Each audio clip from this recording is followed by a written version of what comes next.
Esselamu Aleyküm ve Rahmetullah.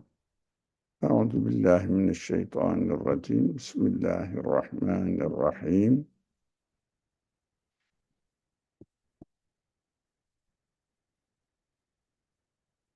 Rabbi şrah li sadri ve yessir li emri ve hlul ukdeten min lisani yefkahu kavli ve cealli veziran min ehli Harun ahi üştüd bihi ezri ve eşrikhu fi emri key nusebbihake kethira ve nezkurake kethira inneke kunte bina basira ve sallallahu ala Muhammedin ve ala alihi ve ashabihi ve etbahi ve sellem. Rabbena gfir lena verhamna ve ente hayrul rahimin. Amin. Elhamdülillahi Rabbil alemin.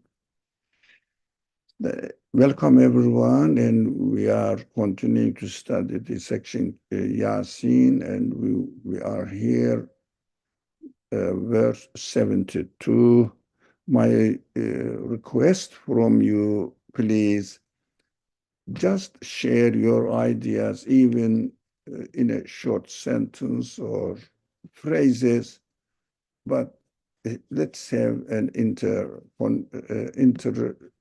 connection or interrelationship or interaction. Interactions. I was looking for the word. Thank you very much. Interactions. Bismillah ar-Rahman ar-Rahim. Without wasting much time. وَذَلَّلْنَاهَا لَهُمْ فَمِنْهَا رَكُوبُهُمْ وَمِنْهَا يَأْكُلُونَ. Now, and that we have subjected them to man's will, so that some of them they may use riding and of some for food. Now, them means the previous verse mentioned about the animals and all the. Now, animals, and we said we can understand it as a generic meaning, all that is blessings given to us freely, which we enjoy them. They are, that means here its specific meaning is cattle, but not only cattle, all other animals as well. So them means all the living beings that say that serve us. For example, the plants also serve us. They are also we discussed this this word an'am, which means comes from ni'ma. Ni'ma means bounty, blessings, freely given, provided gifts from whoever created them, our Creator. So he says he has subjected them, these beings, to man's will. It means humans' will, so that as we want, we can use them.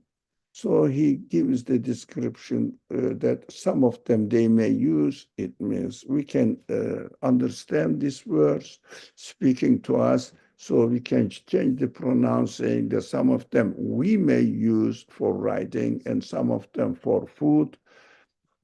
These are just specific examples. So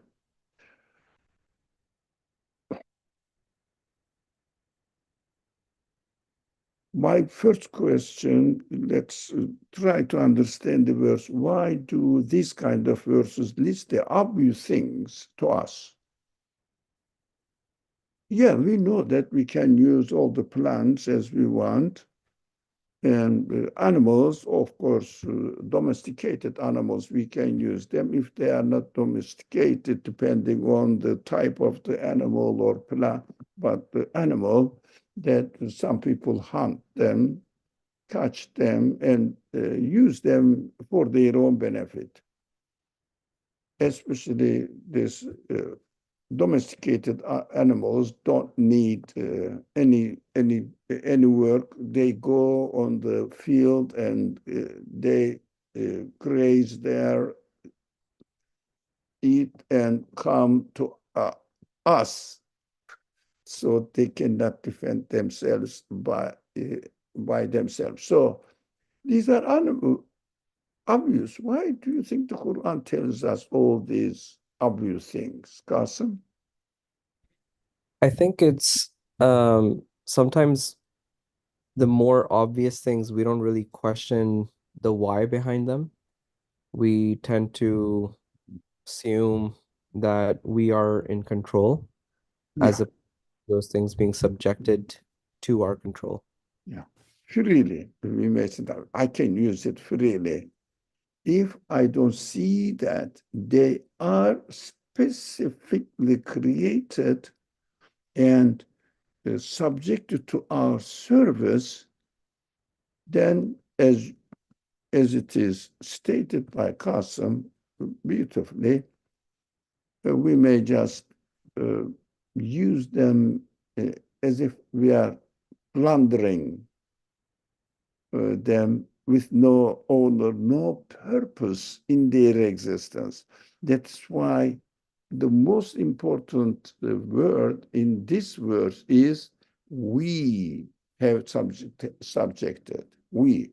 So we have to take the word we seriously because they have an owner. They are specifically created for us, purposefully arranged the relationship between me and them, between us and between human beings and them. And specifically for us, they are subjected to us. So we have to, as Qasim said, question what is the agent behind them? Can they exist by themselves so that we can benefit from them? We have to question. Okay, that's beautiful. Thank you. Anyone else? Otherwise, second question. I would go a bit fast. Can we treat, but anytime you can interrupt me, can we treat animals as we like? The second question I am reading, as we like, since they are subjected to us. No, I'm giving the answer. No, no, no, we shouldn't, because human conscience, human feelings reject it. But why not? Since they are subjected to us, I should treat it as I want. Why do you think we shouldn't treat them as we like, without any purpose, of course? Any? Um, yeah, I have something to say. Well, they're given to us as gifts, and we should use them in the manner that God wished us to use them, which is for our well-being, for our survival, but not to abuse the gift, to just take that gift for granted. Yeah, be respectful. But you use God created them. But those people, there is a contradiction here, a subtle contradiction. Those people who don't believe in God, who don't believe in purposeful creation, they also reject this idea that we cannot treat the animals as we like without any purpose. As we like means I'm angry, so I'm going to kill the dog, for example, or in an uh, in an inappropriate way. Yeah, that's true. No, why not? That, Why? that's Yeah. I um I think people who don't believe in the creation or don't believe that all of these are gifts to us from God are just looking at them as material to be used for their consumption. Um, the consumption usually is extremely careless, without thought, because they're considered just, material beings without a spirit or without being gifted to us. Yeah, thank you. So we conclude from here. Okay, Qasim, just a minute. You don't have to raise hand, just interrupt me. So what we see here, those people who claim that there is no purpose, there is no meaning in existence, it means it is not a conscious act of creation. Also, within their human qualities, human feelings, see that they should not be treated cruelly. It means just arbitrarily, without a purpose. So this feeling within them is informing them, warning them, look, your feeling tells you, this is an interesting point, tells you that these animals cannot happen accidentally with no purpose. You, by denying the creator conscious, purposeful creation by a conscious being, you are denying this. By denying it, you are contradicting your own human nature. It means you are denying also the purposeful creation of yourself, and you are declaring that by saying that we have to respect animals, we have to respect plants, we shouldn't spoil the environment. By saying this, you are negating your own ideology, which is obviously contradictory to human nature. That is an interesting point. Yes, Qasim. So perfect segue, because that what you just said is exactly what I was going to phrase in form of a question. But why is it so easy to accept that perspective that we I'm trying to formulate it properly, like essentially that we are basically just other forms of animals that just happen to be superior because, let's say, we have better intelligence or whatever. But it, on paper, it may appear this way, right? On paper, it appears that we are another animal with intelligence and whatnot. But why is it so simple or easy to accept this form of perspective that the causation behind our intelligence is us rather than some external source? Do you think it is so easy? I don't think so. And the evidence or the social reality of the world doesn't show that it is easy. Only a few people are consciously, deliberately denying and contradicting their reality. It is not easy. That is why they are terrorizing the scientific field, that no one should be allowed to come up with a contrary idea in the name of science, because they are exploiting the name of science or scientific analysis or scientific discoveries, researches, because they know that it is not really substantiated. But majority of the people are just playing the role of oblivion. It means I have, yeah, that may be something, but I am busy with my bodily or trying to make my bodily life more comfortable. They are just negligent people.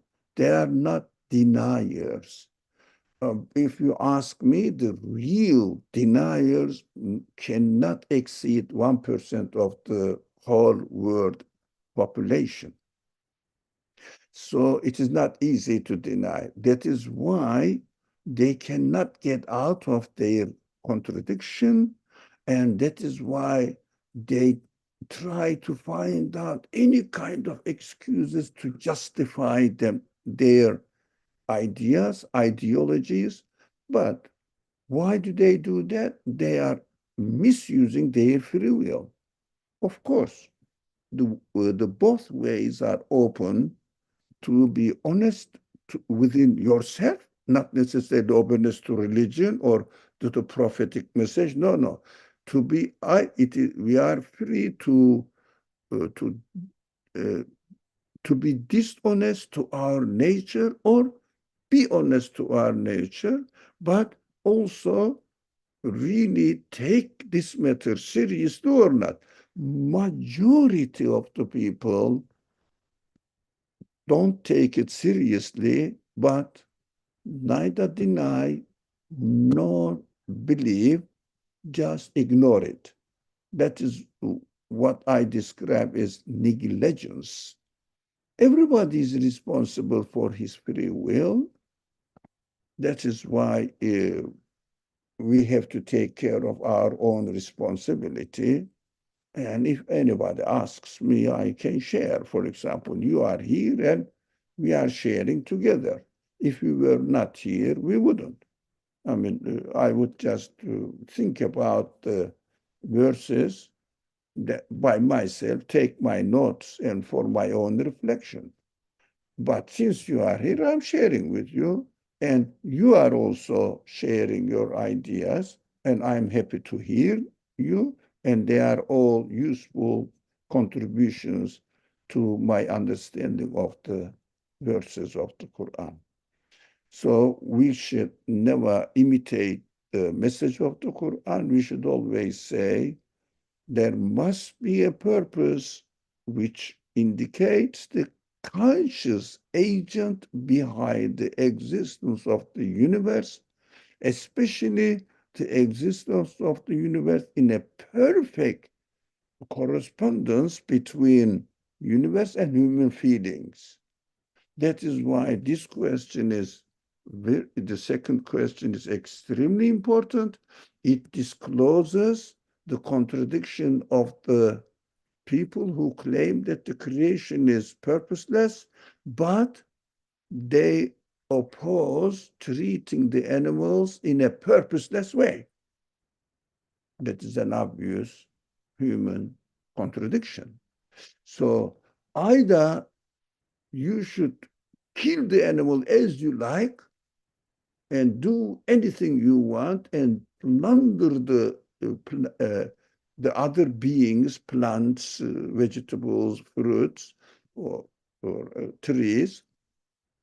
Or if you don't do that, think about your feeling, which corresponds to the reality out there.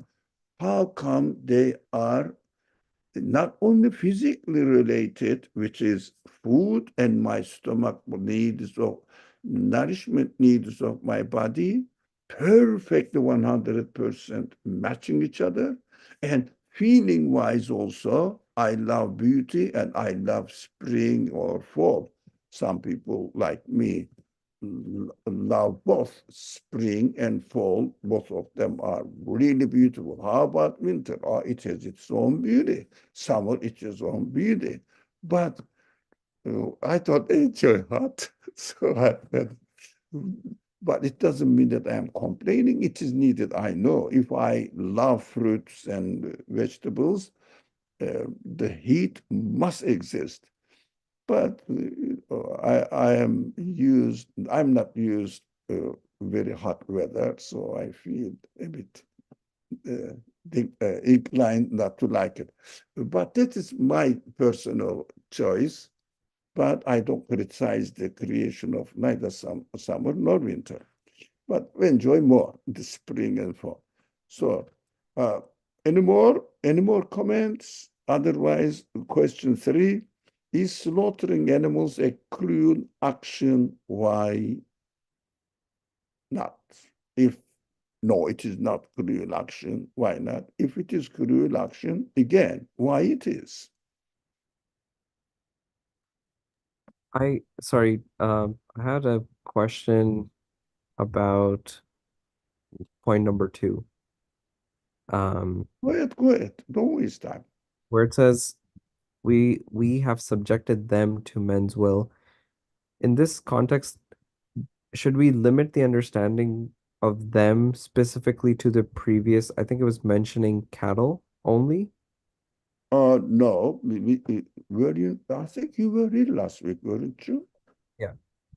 Yeah, we studied, and means the plural form of ni'mah, ni'am, plural form of enam, specifically used for cattle.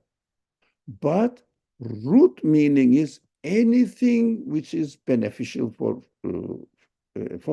each other and especially for human beings. Okay. All right. I think then my question does not apply because I was going to ask something else. Yeah. So we understand that this is, how do you say, the general trend to understand en'am as cattle, because in the dictionaries, when you look at en'am, they will say cattle. But Quran should not be restricted with the dictionary meanings or definitions. So we go to the root word, and from the root word, we have different variations of the meaning of almost deriving from the same root word. That is how the Quran should be understood, because the nature of the Quran is must be a universal message, cannot be restricted to a certain culture, how they use this word within a certain culture. It is a universal. So I would understand, and rather than saying animal, anything, bounty given to you freely. Okay. Makes But sense. the specific subject, animals.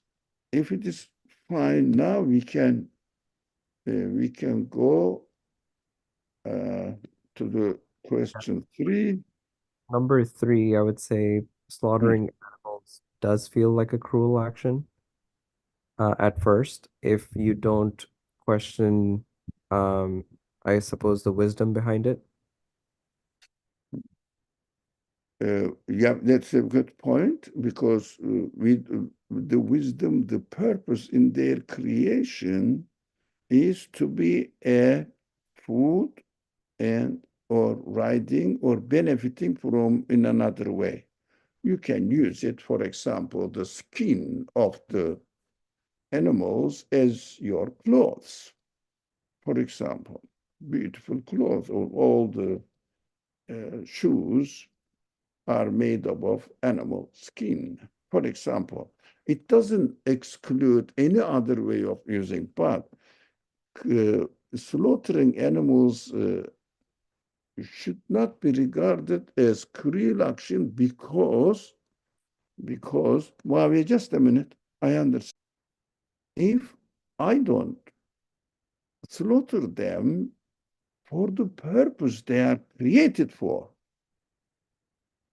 the purpose they are created, if I don't slaughter them, look, the owner of the creator, the owner of these plants and animals and plants also, we are slaughtering them by cutting them, by taking for example, milking the animals, or those animals whose milk human beings benefit from.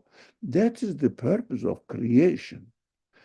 So otherwise, they will die, but we cannot generalize this under, okay, and at the end, this man is going to die. Let me slaughter him. For what purpose? For what purpose?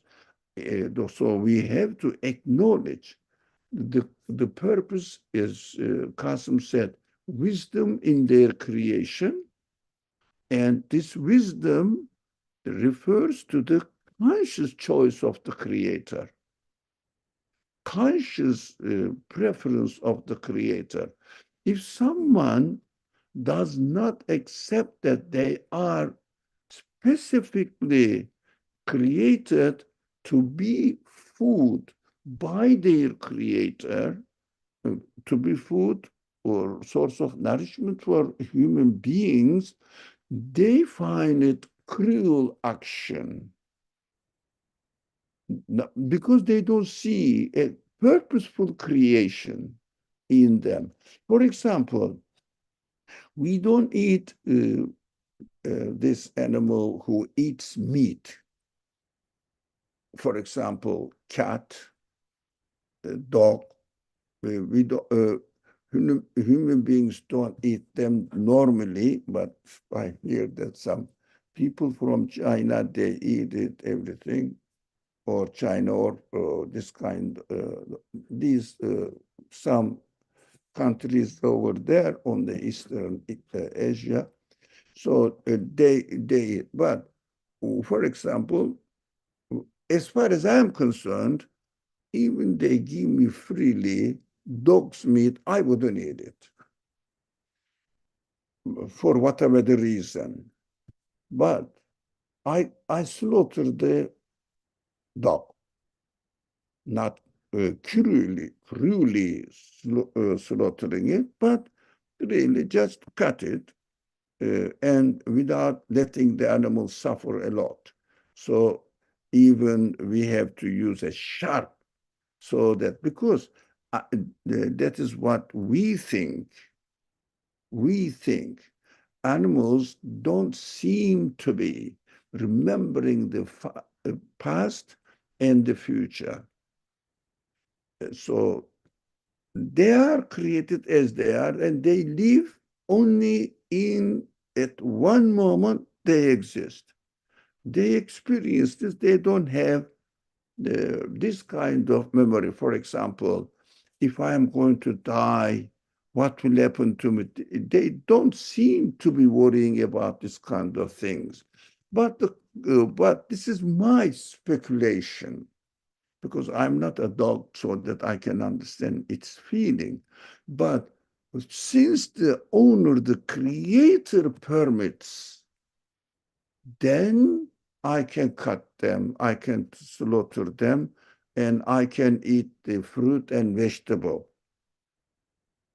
But if someone does not believe in the purposeful creation of animals and plants and everything, they should feel guilty while they are eating even grass. Why? They are killing them. Why? So, but human beings are given senses, for example, living beings with no purpose, killing them, slaughtering them, whatever, doesn't seem to be loving unless, or enjoyable, unless it is for a purpose. So the purpose must be learned by their creator. Practically, we know that by eating the fruit and vegetable, we don't feel guilty. But when we see that an animal is slaughtered for a purpose, as a result of acknowledgement of the permission of the, excuse me, I have to answer this.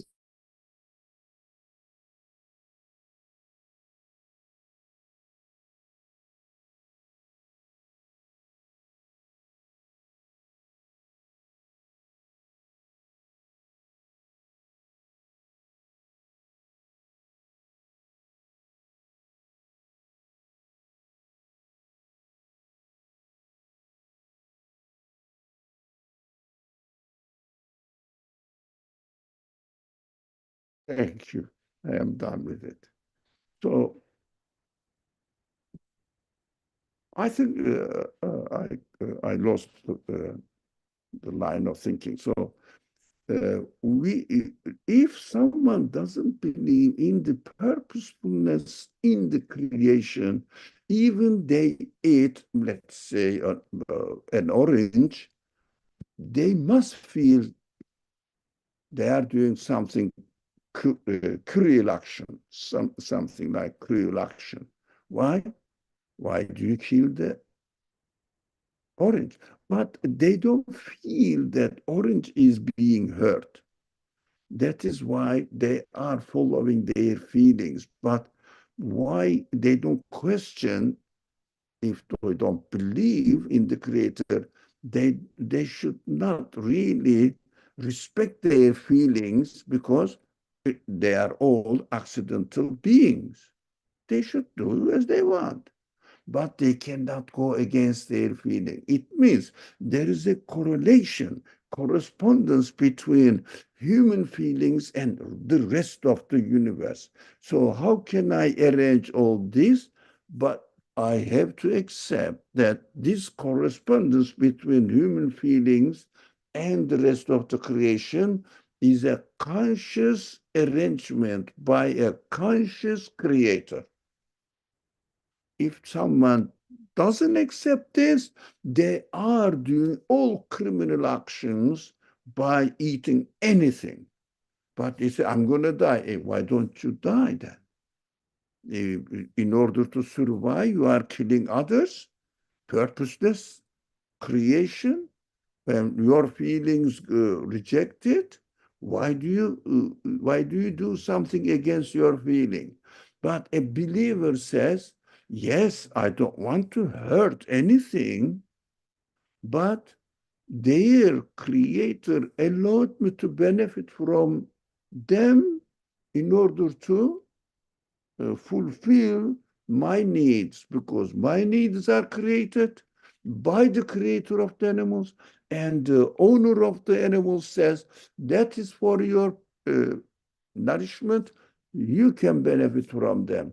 With the permission of their creator, I can slaughter it. That is why the Quran says, don't eat anything, not on animals, not on animals.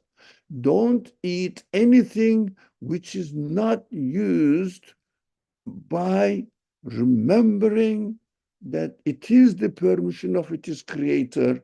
That is why I am using it.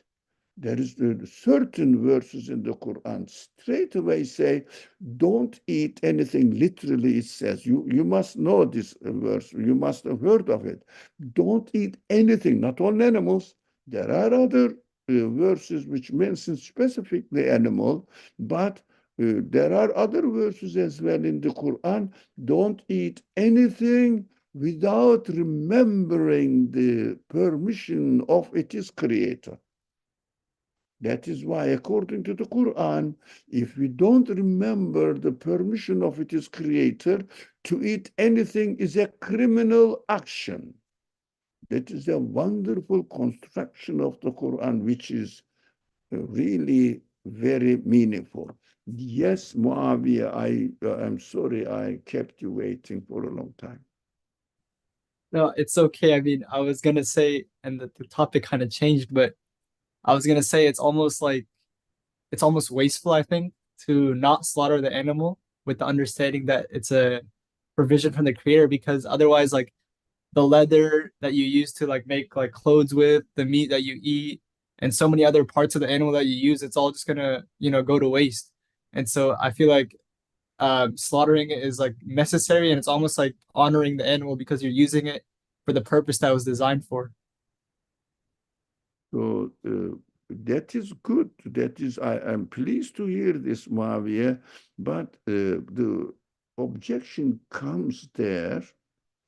Okay, this man is going to die anyways. Let me kill it and use its body for a fertilizer. What would you say? I don't know. Wasted. So the solution is, Muawiyah, solution is whether it has an owner, and this owner purposefully created it, and this owner gives the permission. That's why we have to understand this verse. I mean, somebody can bring it out. وَلَا تَأْكُلُوا مِمَّا لَا يُذْكَرُ اسْمَ اللَّهُ عَلَيْهِ. That is why just, slaughtering, we understand it on a very superficial level. If you like, I can, it is very easy to find it. Yeah. I can share it with you now.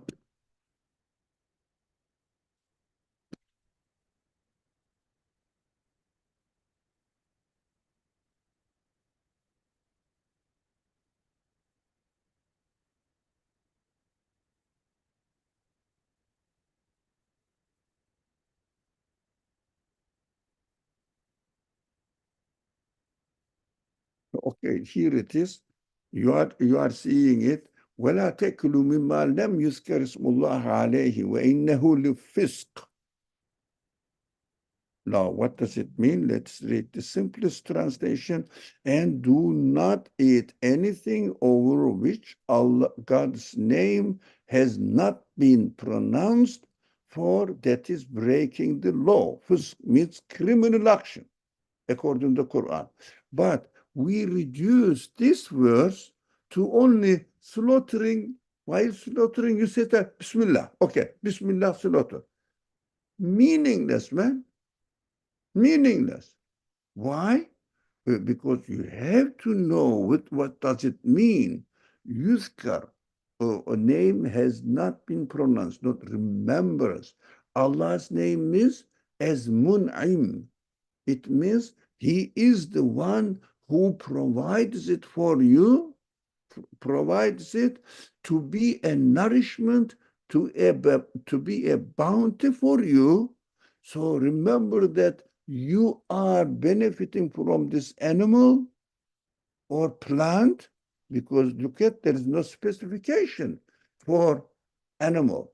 No, anything over which God's name has not been pronounced. It means God's permission, the owner's permission, has not been mentioned, be aware of it.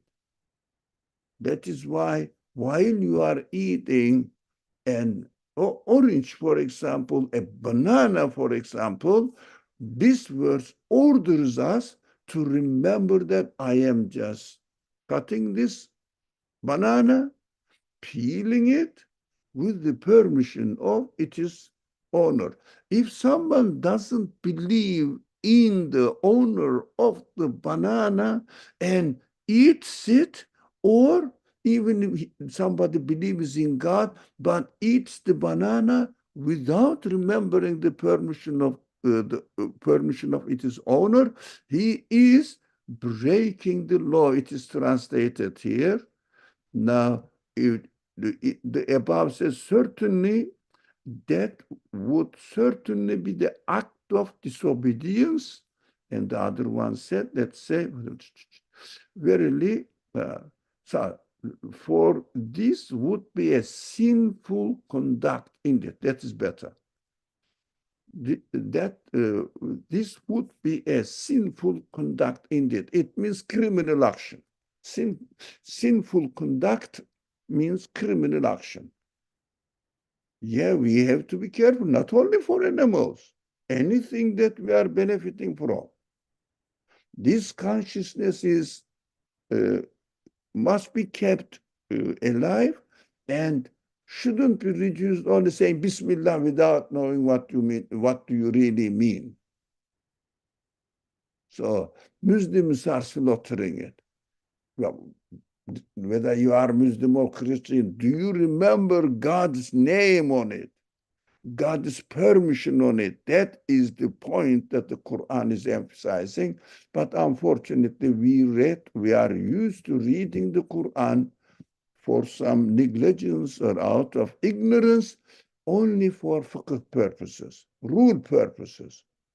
That is what the Jews did to Torah and corrupted it. But Not only mentioning the name. No, you have to remember. Dhikr means remembrance. Remembrance. Mentioning as well. Both meanings in the root word, meaning of the word. In the Quran also, dhikr means mentioning, remembering God. So, okay, here we are. This is an exciting verse to me, and inshallah, we understood it. Inshallah. I have a question. Of course. So, fully understanding that by reading this particular verse, all of this makes sense, but also applying the line of reasoning that the universe is essentially another form of speech of the creator. Um, how is one supposed to, let's say, without reading this particular verse, look at one surrounding, whether that's animal or a person, and then come to the conclusion that, okay, the animal I can kill for my benefit, but the person I cannot. Is the question clear? Yeah, clear, because the owner doesn't allow you. That's the only reason. Those people who don't believe in God, they kill everyone. They kill for the benefit of their own country. Yes. So I understand that, but They then do that. looking at animals, Hmm. am I supposed to just, since both man and animal would have the same owner, uh, Yes. how am I supposed to come to the conclusion that this animal I can kill without reading the scripture, but just observing the universe? But with the same reasoning, you have to kill human beings, which is the case now. In the world, what do? They kill people like they are killing flies or ants. Why do they do that? Because they don't think they have an owner. They use their worldly benefits. And even if a person says, I believe in God and does the same thing, that's the same criminal. Even when saying, I'm going to slaughter a man by saying, Bismillah ar-Rahman ar-Rahim, slaughter it, this is a criminal action. Why the permission is not given by its owner? And also, it really appropriately confirms my human feelings. It goes along with it. So really, the main problem of the age and at every time is whether you accept that this universe is a conscious act of creation or accidental being. This is the problem. So where we stand, those people who stand on the other side, which is accidental being, they contradict themselves, obviously. They go against their own nature, the way they are. That is why disbelief or unbelief in the creator and purposeful creation of the universe, meaningful creation of the universe, totally goes against, totally contrary to human nature. And that is why denial of the creator is irrational and unnatural, or unnatural, isn't it? Natural, it means goes against human nature, the way we are. So uh, these verses are beautiful because they seem to be, now I know that animals, there are some animals, horses, cows, and sheep and goats are just at our service. Why do you mention that? The Quran is a very simple book. Yeah, because you are simple-minded person. That's why you take it simple as the Quran is a simple book. Quran is a very deep book. sound. Everything is meaningful. As the Quran says, you cannot find any contradiction between my sentences, verses. You see, this verse is completely confirmed each other, actually, the verse we read just before. So in one sense, it says, in one verse it says this, another one verse says just the opposite. No, it doesn't work as far as the Quran is concerned. That's why Quran challenges all mankind, find out contradiction in it. Find out and come afterwards, you deny it. But it's a careful reading, not this translation reading only, which means almost just a general idea. What is it talking about? Now, better than nothing. All right. Can I pass? Can we pass to the next verse? No. Yeah, sure. Okay, go ahead. وَلَهُمْ فِيهَا مَنَافِعُ وَمَشَارِبُ أَفَلَا يَشْكُرُونَ. Now the point is changed. Now they have other benefits from them, not only eating, not only riding, other benefits them, including milk to drink, the mesharib. So alternatives, you can continue, it means that's the way Quran gives a clue, and you can continue. So there are many, many benefits. So, for example, today I was sitting at the back. It was really very nice weather for the season. Alhamdulillah, thank God. And I was there. Birds were so pleased, playing, chirping, singing.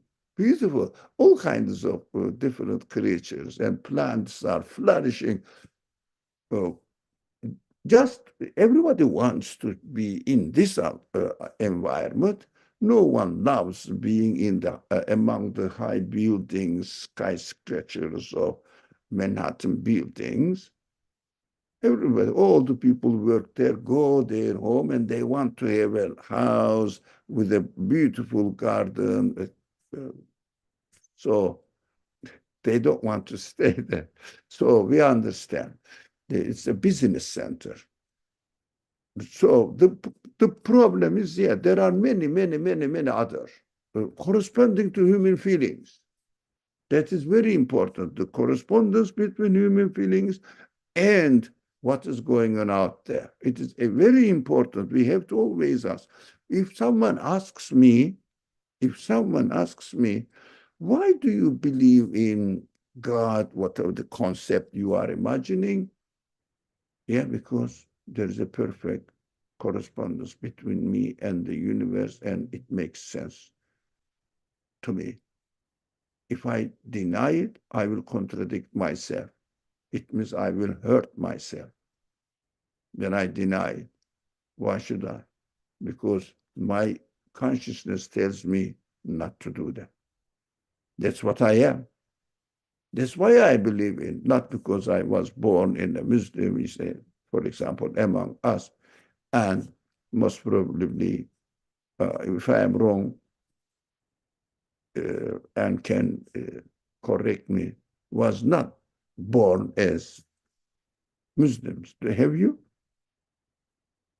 Oh, no, I wasn't. I converted 12 years ago. Yeah. Yeah, you did well, very well. So why? Alhamdulillah. Yeah, alhamdulillah, we say.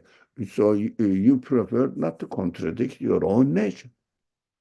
And it fits you. So there are other benefits. That's the point. Now, will they not then be grateful? So the point of this verse, different from the previous one. First, look, they have other benefits, not restricted to what I list here. I cannot list all of them. You are a human being. Go and look and see. Their color, beautiful appearance, smell, all corresponding to you. Now, go on this list, it means. But the other very important point is, will they not then be grateful? Now, my question, how do you understand being grateful? What does it mean, being grateful? Is it just because we benefit from their meat and milk or riding? So I benefited, so that's why I am grateful, or what? No, Go ahead. the um, animals, plants, even, they're not just, sorry, they're not just completely utilitarian. Mhm.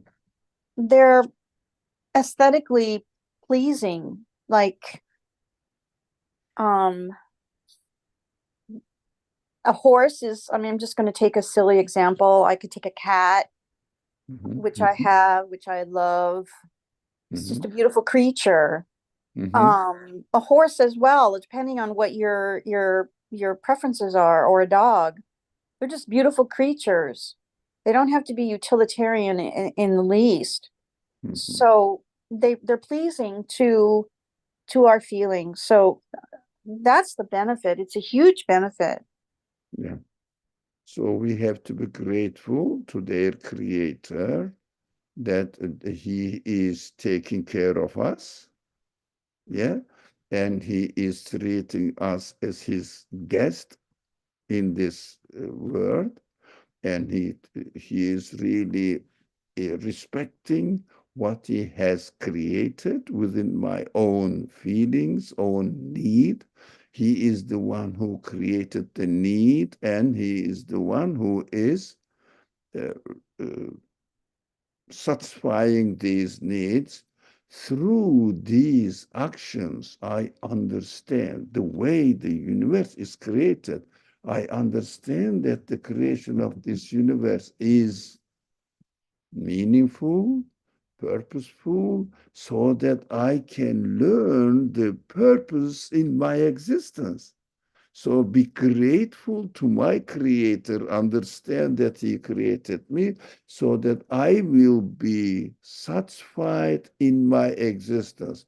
The very important point here, because if I don't acknowledge this beautiful arrangement, and therefore the one who arranges all this, consciously arranges all this, if I don't acknowledge it, then all my life turns into meaninglessness, and death destroys all my pleasure of existing, pleasure of life. So I understand that my life, my being is a source of pleasure. So I enjoy it if I acknowledge, and because of the acknowledge that these are all created for me consciously, deliberately, and then through this observation, through this way of creation, I find meaning in my existence. Although I am going to die, I don't care, because I know everything is created for my benefit. Death also must be created for my benefit, so that I get rid of this meaningless end from my life, from my mind, from my feelings. I don't exist for nothing. I don't exist just to die. Impossible. Everything is well arranged. Death is also arranged by the same creator. So that is, we have to be thankful not only for their meat and milk or riding or eating plants or other anything that we are benefiting from, even the beauty of the stars and beauty of the sun and moon relationship, clouds and beautiful creation, they are all very, very useful for me. I'm benefiting from of them. But the most of all, they all make all this beneficial life makes sense by acknowledging the Creator. That is why really serious students of the Quran mention that the first thanking, gratefulness must be for the belief in God. So this will they not then be grateful not only for their meat, milk, or other benefit, but these arrangements, these perfect arrangements, make me feel that my existence is meaningful and I have an owner who cares me, who takes care of me, who gave me the sense of permanent pleasure, and I am sure he will provide and satisfy the need for permanent pleasure as he satisfies every need of me that he created in me. See the perfect harmony and correspondence with each other, what the universe says, what my creation says, the way I am, the fact that I am feeling all this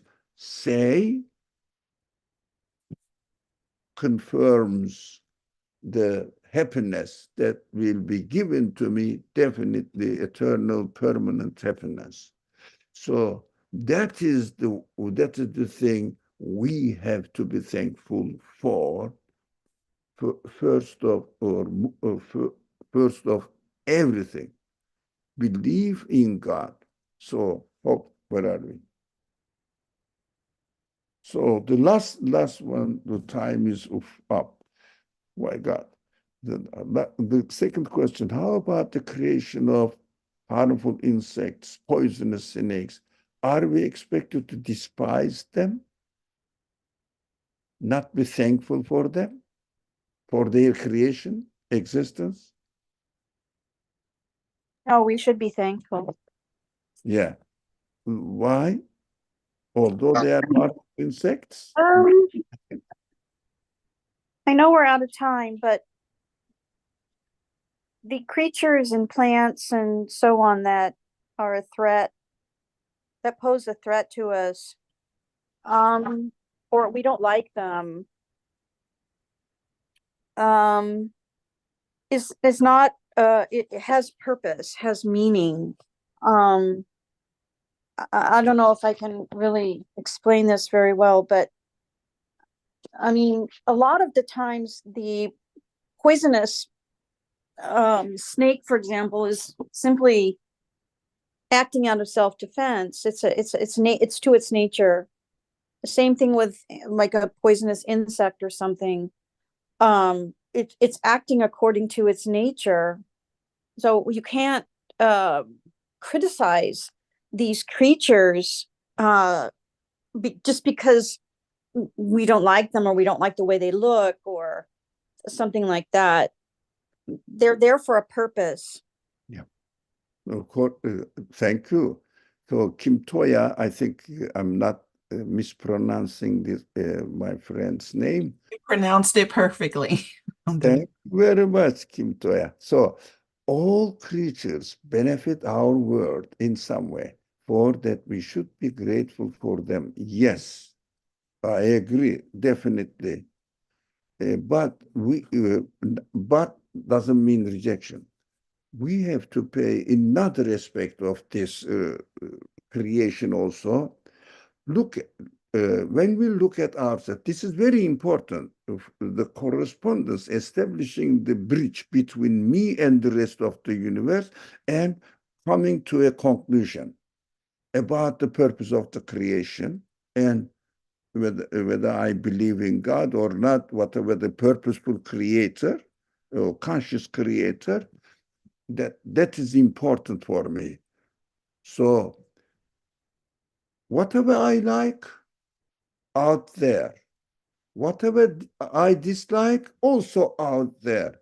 So the sense in my feelings which says don't like insects in your house, in your residence, the play yourself. I have to respect this sense because this sense is created by the one who created the harmful insects.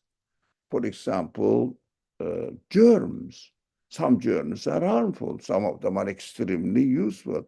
So protect myself from them because the news by my creator says, I created it, as our friend Kim Toya said, for other purposes, and also Anne said for other purposes.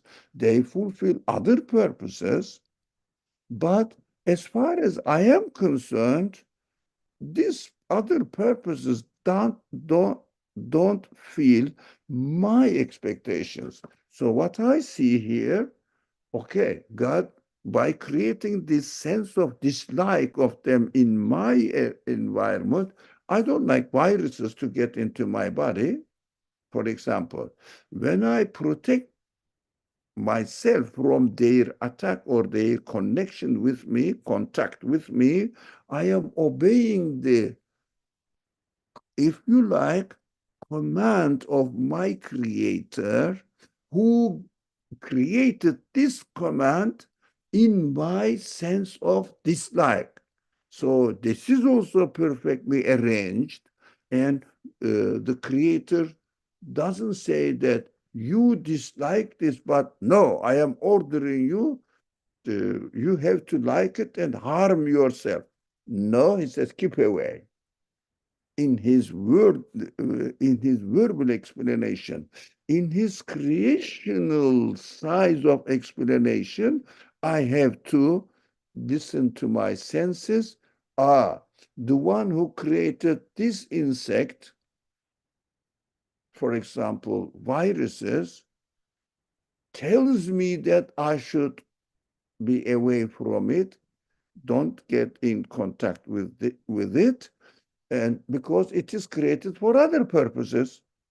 For example, God creates death, but he gave me the sense of dislike of death. What is the purpose in its creation then? I should not kill myself, but I understand that there is a purpose, there is a wisdom in the creation of death, but I should keep away from it. I understand, for example, very simple. So by giving the death, God is telling me, don't like transient pleasure. You are created for the purpose of an eternal pleasure. So this sense is practiced through disliking death, but I have to understand there must be a wisdom in it. The wisdom is the creator of death is telling me you are created for eternal happiness. Don't like this transient pleasures. And I don't like transient pleasures. That is why I am expecting from my creator to keep his promise that he has kept his promise so far. He will keep it after I die as well. If he gives me death, I don't die. He gives me death. So very quick, that is the benefit of being thankful. And it's a very large meaning what this thankfulness means. And we understand that that summary of this last sentence, we have to read the Qur'an at the background of existential meaning of the universe and existential meaning of my own feelings. So this combination, universe, my human feelings, and the Quranic teaching must be working hand in hand in order to benefit in a rightful way from the universe, from my feelings, and from the verbal explanation of my creator. This equation must be always kept in our mind. That is my last sentence. It's a long sentence. Any more? Shall we stop here so that inshallah all the time is 8 minutes later. طب. بسم الله الرحمن الرحيم سبحانك لا علم لنا إلا ما علمتنا إنك أنت العليم الحكيم وآخر دعواهم أن الحمد لله رب العالمين. Thank you very much. I really enjoyed this discussion, and apparently just translation meaning is very simple, but they are, as all verses of the Quran are, very deep wisdom, meaning. So we are going still very shallow. This is very shallow, but really the great scholars are telling us unimaginable details, beauty, meaning, etc. But that is how, as much as we can share within this culture or level of